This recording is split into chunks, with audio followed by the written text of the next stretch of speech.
নিজের ব্যবহারের জিনিসটা পরিষ্কার রাখা খুব জরুরি, সেটা হোক বা নিজের কিংবা হোক বা পরে। যেমন আমার এই বাইকটি আমি একদম পরিষ্কার করি না, মাসে একবার বা 2 মাস পর একবার আমি গাড়িটা ধোয়াই। একবারে বিচ্ছিরি অবস্থা না হওয়া পর্যন্ত আমি পরিষ্কার করি না।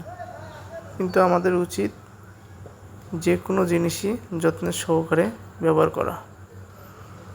গাড়িটা আগে ছিল কীরকম, ধোয়ার পরে নতুন চকচক লাগছে।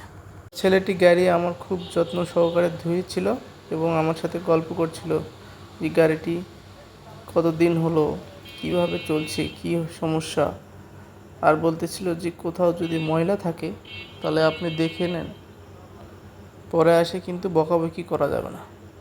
তার মানে এটা বুঝলাম যে তাদেরকে অনেক কাস্টমার আছে গাড়ি ধুয়ে নিয়ে যাওয়ার পর পরে এসেও বকাবকি করে, এই জন্য তারা আগে থেকে সাবধান হয়ে যাচ্ছে। আমি আমার গাড়িটি ঠিকমতো সব জায়গাগুলো দেখে ধুয়ে নিলাম। গাড়িটি দেখতে একদম নতুনের মতো লাগতেছে। গাড়িটির বয়স যদিও 1 বছর 5 মাস চলছে।